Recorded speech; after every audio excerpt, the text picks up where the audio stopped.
need to isolate the square root of 5x. So I'm going to subtract 2x from both sides. 2x, look at me.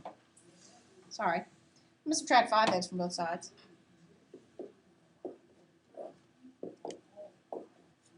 And I'm going to subtract 1.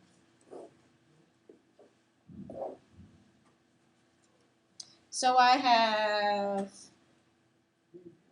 negative 2x is equal to negative 2 square root of 5x. What should I do next? Divide both sides by a negative 2. I get x equals the square root of 5x. What should I do now? Square both sides. X squared equals 5x. Does anybody remember how to solve these problems? There's quadratic equations. We've got an x squared term and an x term. There was only one way to solve them.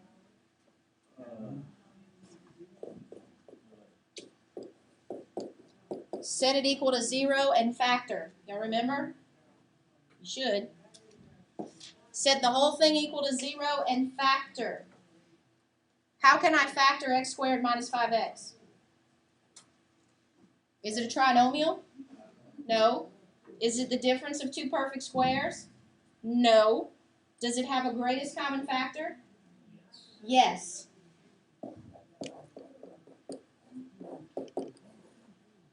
And we said in solving these, if two things multiply to give you 0, then that means that either x is 0 or x minus 5 equals 0, which means x would have to be what? 5. Because 5 minus 5 equals 0. So I have two possible solutions here. X is either 0 or it's 5. Or it could be 0 and 5. Well, what do I need to do? You need to check them both. You need to check them both. All right. Well, if x is 0, starting out here, what's 3 times 0? Plus 1. Square root of 1. 5 times 0. Square root of 1. Square root of 0. 0. Minus 1. Does 1 equal negative 1? So is 0 actually a solution? No. All right, let's check 5.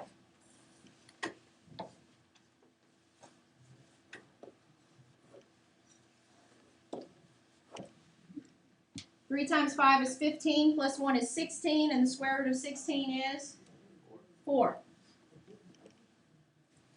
5 times 5 is 25. The square root of 25 is 5 minus 1 is 4.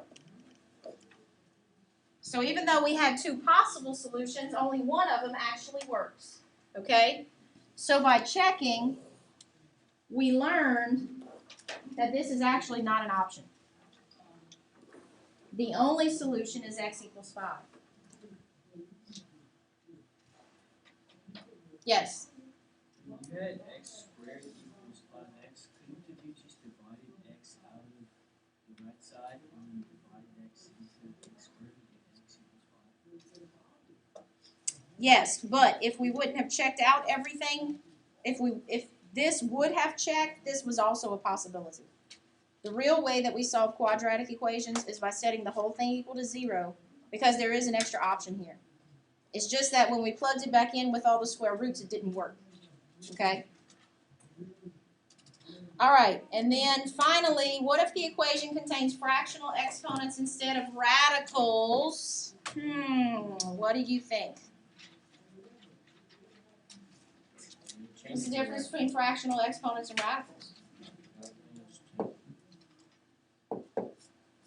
It's the same thing. Okay? It's the exact same thing. Y'all like my little man? Yeah. Okay. So in other words, this problem could read 3 times the, what do you think? The Cubed root of 5n minus 1. Now you can rewrite it as a radical, but you don't have to. But let's do that. That way we're looking at the same business.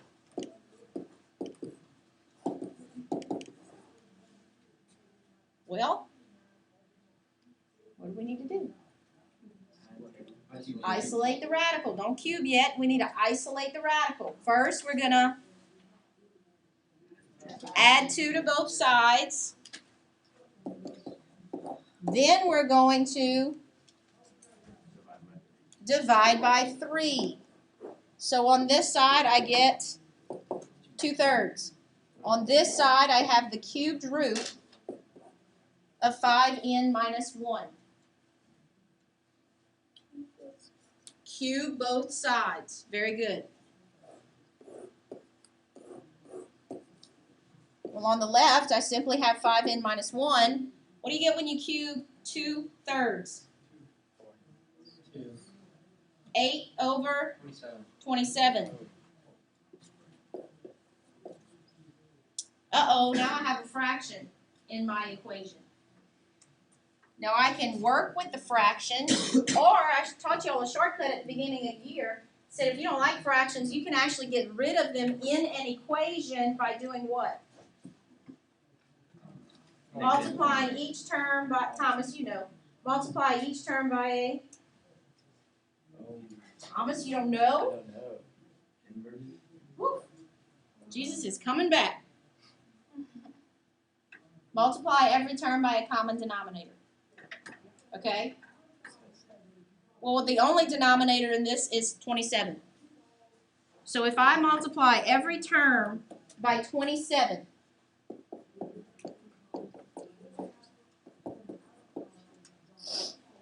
I get 135n minus 27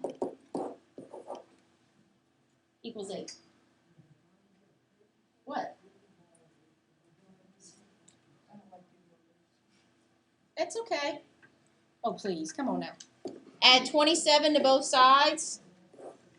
135n equals 35. And divide by 135.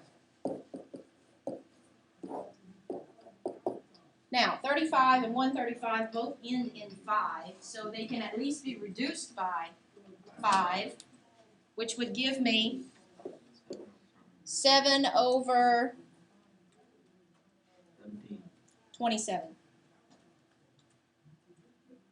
Can 7 and 27 be reduced? Nada. Okay.